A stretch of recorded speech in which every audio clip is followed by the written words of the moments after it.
तो चलिए दोस्तों, आज जो है हम लोग क्लास करेंगे क्लास 12th फिजिक्स का टॉप 20 बीबीआई ऑब्जेक्टिव का क्वेश्चन करेंगे, जो 2024 बिहार बोर्ड के फाइनल एग्जाम के लिए बहुत इंपॉर्टेंट होने वाला है। इसमें से जो है आप लोग का जो ये 20 बीबीआई ऑब्जेक्टिव है, इसमें से बार बार क्वेश्चन पूछे जाते हैं। तो इसीलिए जो भी स्टूडेंट अगर 2024 में बिहार बोर्ड का फाइनल एग्जाम देना चाहते हैं, तो वो इस क्लास को इन तक जरूर देख लीजिएगा दोस्तों, और हर एक क्वेश्चन अच्छे से कवर कर लीजिएगा।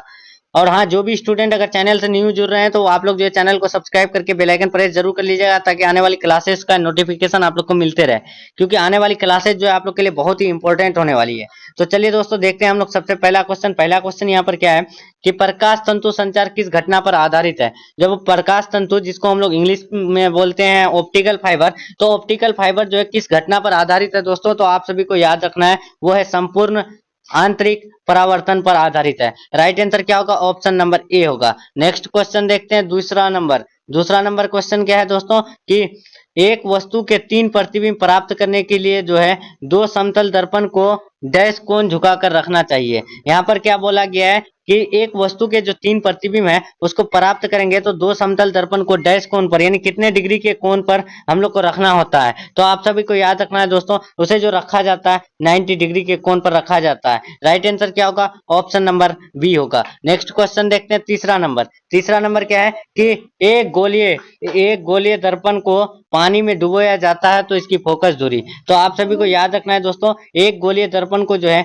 पानी में डुबाया जाता है, तो इसकी जो फोकस दूरी होती है ना, तो आप सभी को याद रखना है। तो ऑप्शन देख लीजिए, ए में है बढ़ जाएगी, बी में है क्या घट जाएगी, सी में है अचर रहेगी, डी में है इनमें से कोई नहीं। तो आप सभी को याद रखना है दोस्तों, एक गोलीय दर्पण को जब पानी में डुबोया जाता है, तो इसकी फोकस दूरी जो होती है ना, वो क्या हो जाती है दोस्तों, तो वो जो है अचर रहती है। राइट आंसर क्या होगा? ऑप्शन नंबर सी होगा। नेक्स्ट क्वेश्चन 4 नंबर देखते हैं। 4 नंबर क्या है कि किस रंग का तरंग दैर्घ्य जो है सबसे कम होता है, यानी कौन सा रंग है जिसका वेवलेंथ जो है वो कम होता है। तो आप सभी को याद रखना है दोस्तों, वो है बैगनी रंग का जो है तरंग दैर्घ्य सबसे कम होता है। ये सब क्वेश्चन आप लोग के लिए बहुत वीवीआई क्वेश्चन है दोस्तों, आप लोग जो है अच्छे से कवर कर लीजिएगा। नेक्स्ट क्वेश्चन 5 नंबर देखते हैं। 5 नंबर क्या है कि किस दर्पण में वस्तु का प्रतिबिंब जो है हमेशा छोटा एवं आभासी दिखाई पड़ता है, यानी कौन सा दर्पण है जिसमें वस्तु का प्रतिबिंब जो है हमेशा छोटा एवं आभासी दिखाई देता है। तो आप सभी को याद रखना है दोस्तों, वो दर्पण है उत्तल दर्पण। उत्तल दर्पण में क्या होता है कि यानी प्रतिबिंब जो है छोटा और आभासी दिखाई देता है।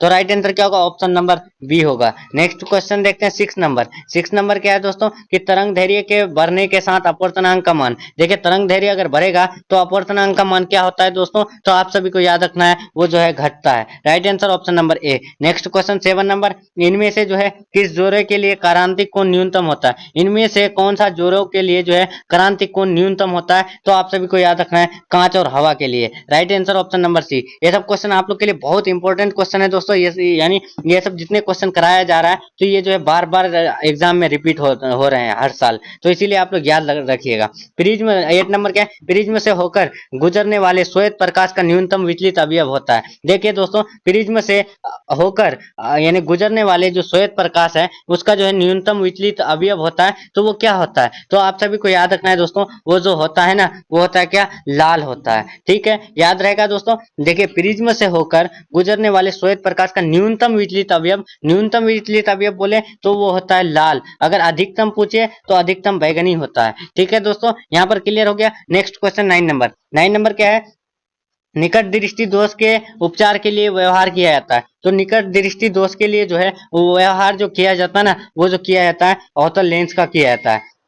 ठीक है दोस्तों, और दूर दृष्टि के लिए जो किया जाता है ना, दूर दृष्टि के लिए जो किया जाता है उत्तल का किया जाता है। याद रखिएगा, दूर के लिए उत्तल और निकट के लिए अवतल। राइट आंसर यहाँ हम लोग का ऑप्शन नंबर ए होगा। नेक्स्ट क्वेश्चन 10 नंबर देखते हैं। 10 नंबर क्या है कि सामान्य समायोजन में खगोलीय दूरबीन की आवर्धन क्षमता होगी। सामान्य समायोजन में जो है यानी खगोलीय दूरबीन की आवर्धन क्षमता होती है, तो वो कितना होती है, तो आप सभी को याद रखना है दोस्तों, वो जो होती है FO/FE होती है। Right answer option number C. Next question देखते हैं 11 नंबर क्या है कि एक पतले प्रिज्म जिसका अपवर्तनांक म्यू है, डैश का न्यूनतम जो है यानी इसका न्यूनतम विचलन होगा। देखिए, एक पतले प्रिज्म का जिसका अपवर्तनांक जो है म्यू है, तो उसका न्यूनतम विचलन कोण क्या होता है दोस्तों, तो आप सभी को ये क्वेश्चन याद रखना है, वो होता है μ-1 इंटू ए होता है। Right answer option number B. Next question 12 number,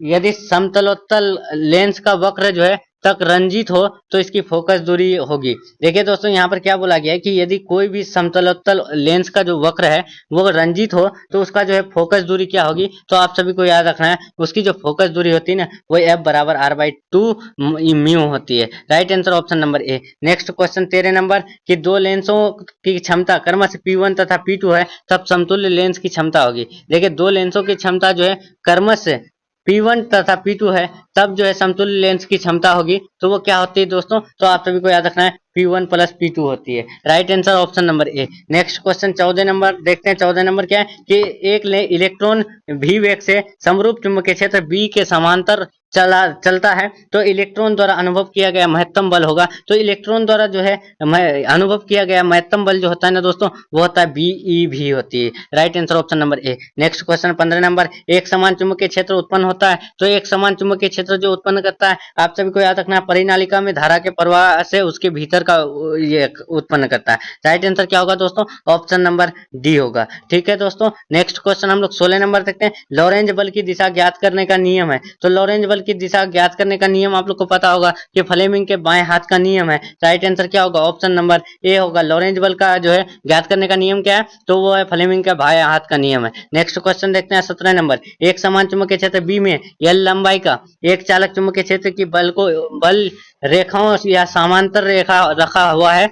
यदि चालक में आई धारा बहती है तो इस पर लगने वाला बल है। तो देखिए इस पर जो है लगने वाला बल क्या होगा दोस्तों, तो आप सभी को याद रखना है उस पर लगने वाला बल 0 होगा। नेक्स्ट क्वेश्चन देखते हैं 18 नंबर। 18 नंबर क्या है, चल कुंडली धारा मापी में कुंडली के मध्य नरम लोहे का करोड़ रखते हैं क्योंकि। देखिए यहाँ पर क्या बोला गया, चल कुंडली धारा मापी में जो है कुंडली के मध्य नरम लोहे की करोड़ रखते हैं क्योंकि। तो उसमें नरम लोहे का जो है करोड़ रखते हैं, तो क्यों रखते हैं, तो आप सभी को याद रखना है दोस्तों वो है चुंबकीय क्षेत्र का मान प्रबल एवं तेज जो हो इसीलिए नरम लोहे की करोड़ रखते हैं यानी चल कुंडली धारा मापी में। Right answer option number B. Next question 19 number. 19 number क्या है दोस्तों, समरूप वेग से चलायमान आवेश उत्पन्न करता है। देखिए समरूप वेग से चलायमान आवेश उत्पन्न करता है तो वो क्या करता है दोस्तों, तो आप सभी को याद रखना है वो जो है विद्युत चुंबकीय क्षेत्र उत्पन्न करता है। Right answer option number C. Most important question है दोस्तों, ये बार बार क्वेश्चन पूछे जाते हैं, याद कर लीजिएगा हर एक क्वेश्चन।